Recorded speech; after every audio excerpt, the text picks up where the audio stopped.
with just the inception of Uncharted, we wanted to create a playable summer blockbuster. We've always rooted it in, it's character-driven, story-based, action-adventure shooter.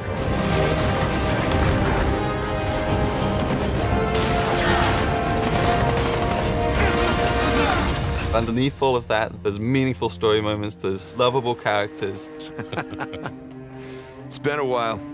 Too long, boyo. The heart is Nathan Drake and the cast of characters that surround him. This was somebody who was vulnerable. I remember the first time that we did a punching thing, and I said, hey, what if I hit him and it hurt? You know, I said, I've punched people, it hurts. So it was one of the first people who would hit and go, you know, and when he fell from a height, it knocked the wind out of him and he would struggle to get up. That's what Nate is at his core. He's just a normal guy trying to do the best he can, and he just keeps falling into these extraordinary circumstances and, you know, has to dig his way out of them. And everybody wants to be that guy. You want to be that adventurer that's digging up treasures that have been lost to history and time. You want to see what kind of problems he gets himself into and how they're going to get out of it. And you get to be part of that adventure, like, how am I going to get them out of that? With Uncharted 1, you know, that was our first game on the PlayStation 3. We moved away from Jack and Daxter. It was a brand new IP, and it felt like we really have something to prove here. It was like, create a character that moves believably, that has a realistic weight, but also is fluid and responsive. And that is just about the most difficult thing you can ask. Drake was kind of like, he was kind of a little newer to the game. He was still figuring himself out, and so was the studio in lots of ways. We were still trying to figure out what Uncharted was. The cutting edge part of Uncharted was the process by which they decided to capture the content. And a lot of it was trial and error and trying to figure it out and trying to gain experience of doing that. All the games that I'd done before were all you go into a booth by yourself and you do the lines one by one. And I thought that's what it was going to be. And Gordon Hunt, who was the director, came over, and I'd known him for a while, and he said, this is what we're going to do. You're going to start out here, and you're going to go, and whoa, Gordon, what are you talking about, moving around here? This is a game, right? And he said, yeah, it's motion capture. And I went, motion what? And I think, you know, especially 10 years ago when this started, that was something that people never saw. And we had this idea of the game was going to be 3 pillars. It was going to be combat, traversal, and puzzles.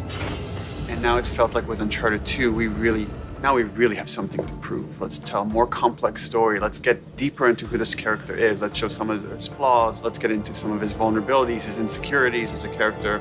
But at the same time, we wanted to up our set-piece game, and from a couple of pieces of core technology, mostly Drake's interaction with moving objects, that sort of spawned these big set pieces like the train and the building that collapsed. But they weren't the focus. They weren't the core tenet. We didn't start saying we're going to make amazing set pieces. We started saying we're going to make core gameplay that's really, really solid to play.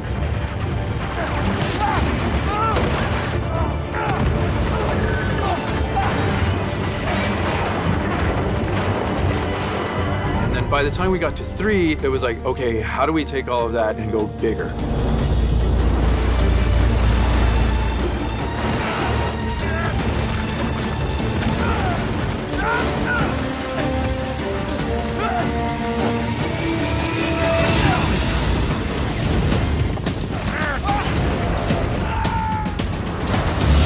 Last of Us to me was refreshing because you could get away from that spectacle. You could think more on like a very intimate character level and gain an experience with something that, again, as a team we were uncomfortable with. We've never done something like that before. We've never tackled a genre like that before. We tried to take those big over-the-top set pieces and we tried to couple them in with pivotal points in the story so that when a big event happens to our characters or the relationships with those characters, that we really wanted to play those out.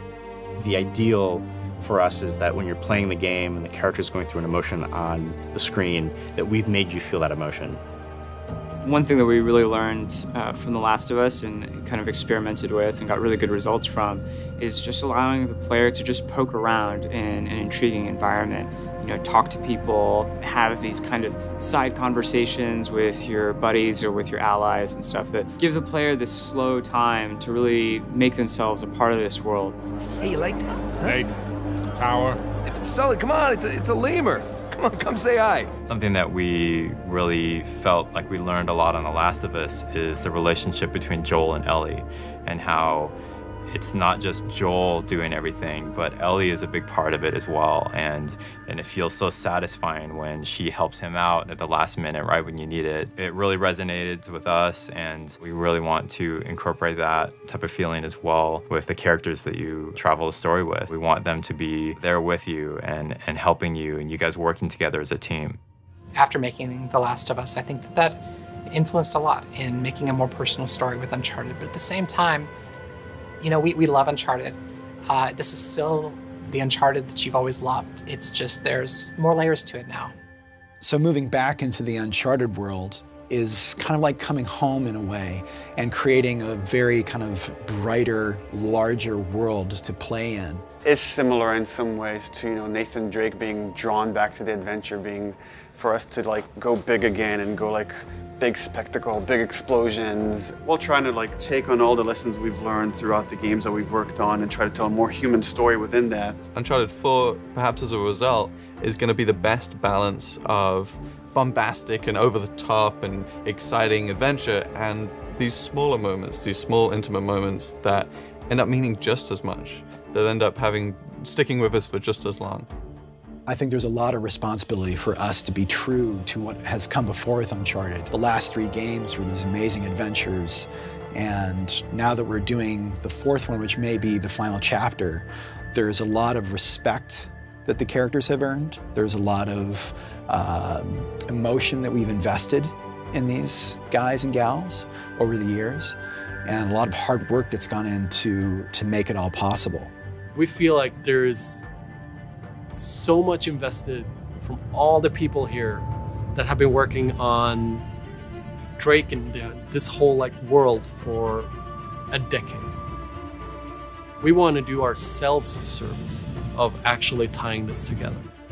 And I think there is some responsibility there to take it seriously, to tell the story of these characters honestly, because there are so many people that take such joy in it, that our responsibility is to then make sure that they're getting the best possible game we can make. And that's constantly as a team, you're seeing how every department pushes the other one, and we strive for nothing less than perfection. Even though we'll never achieve it, we're constantly shooting for that. And that's the thing that drives us, is we want to make something that we can look at and be proud of and say like, man, this is like how cool we made this. Every pixel on the screen, like somebody here, there was energy that went into every single pixel on that screen. That's awesome.